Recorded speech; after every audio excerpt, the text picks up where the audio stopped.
I read it and was consistently surprised by not only the strong story, but the fact that it was centred around a really strong character who was immediately an attractive challenge to play. And that's really, I suppose, what does it for me. If it feels like it's going to be a stretch and I'm going to have to, research into things that I wouldn't otherwise know about, or anything that activates that curiosity spark in me, then I'm drawn towards and I want to do. And I had that after reading this the first time.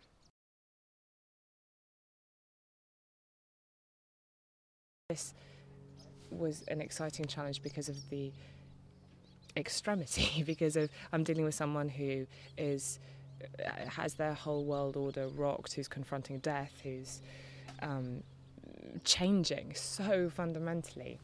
And that's exciting for an actor. Any change in a character is an exciting thing to play. But if you're doing something which is a seismic shift, it's that much more exciting.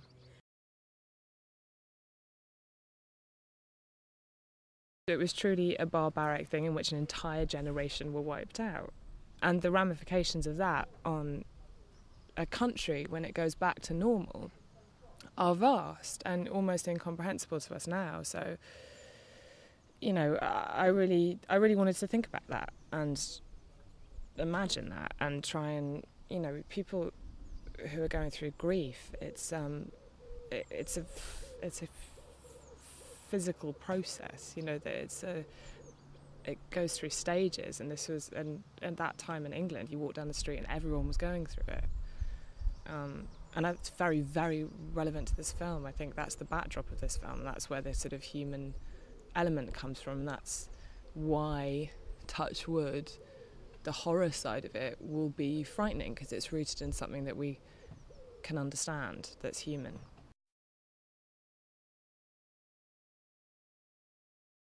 When you first see her, she dresses differently. She's controversial in the sense that she will go against the grain in every possible way. She's very opinionated. She's very intelligent. And all these things sort of add up to someone who's quite cool, frankly. But but I think that's actually a bit deceptive, and that's not really what attracted me about her initially. I sort of thought, what makes someone like this, and for me it was a more interesting dynamic to play, that actually someone who is going through a bit of an identity crisis and is in conflict and doesn't really know who she is, and so has constructed a world that she's imposed this very, very rigid order on. She's an author. She's written a book about the non-existence of God and ghosts and anything spiritual and anything beyond science, and a sort of Darwin-based reading of the world. And aside from that, she relatively infamously in London goes around to fraudulent seances with undercover policemen and exposes them. And because of this, because she's well known for doing this, at the start of the film, the Dominic West character, Mallory, who's an ex-soldier, comes to her doorstep and tells her that the school that he works at, which is a boys' boarding school of principally orphaned boys orphaned from the war, is being haunted, supposedly.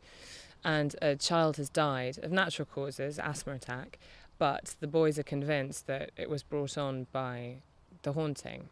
There's a picture of a ghost that appears in school photographs, and he asks Florence to go down to the school with him and prove whether or not it does exist, so that the boys will go back to normal and not be scared anymore. So she gets a bee in her bonnet about this and thinks, well, I can't not do it, and so she goes, and that's the main bulk of the story occurs there in her findings. The housekeeper, who's played by Imelda Staunton, is an interesting character because she is, quintessential English school matron in many ways, but she's got this sort of slightly controversial streak in the sense that she's a huge admirer of Florence Cathcart's book. She's peculiar, and they sort of strike up a friendship, and Maud helps Florence discover things, and also Maud and the Imelda Staunton's character and Dominic West's character and Isaac's character are the only characters left in the school, because when I arrive it's half term, so everyone goes home. So these four characters are, the main drive of the narrative happens to them.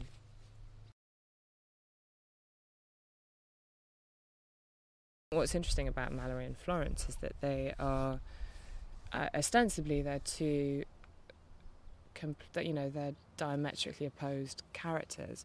But as the story progresses, you begin to realise that the disparity is actually not very big at all, that they're very similar. And that, I talked earlier about every single character in this film is going through their form of grief. And there's something about grief, I think, that sort of exposes people walk around with that slight look of don't speak too loud because I'm very fragile. And these two characters have that. They both are going through their very private, very personal pains, but there's something about the recognition of those two things which brings them together in a very touching way.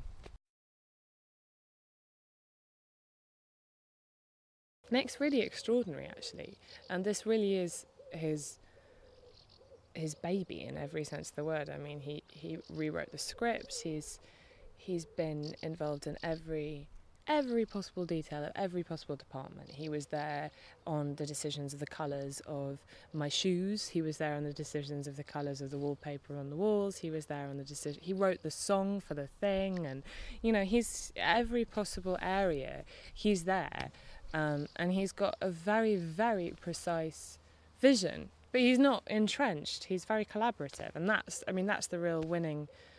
The winning combination is someone who loves what they do, wants to do it right, and is prepared to do whatever it takes to make it right.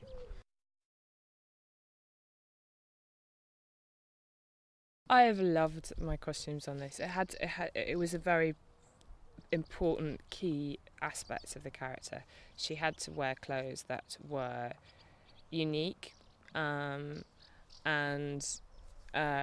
practical, daring, unconventional, and also clothes that could be deconstructed and sort of fall apart and reveal other sides of her. There's not a single element of my clothing that doesn't say something specific about the character. When a film pulls off telling a really gripping story, it appeals to everybody. So I really wouldn't pigeonhole this one. I think it will appeal to it's got a little bit of something for everyone.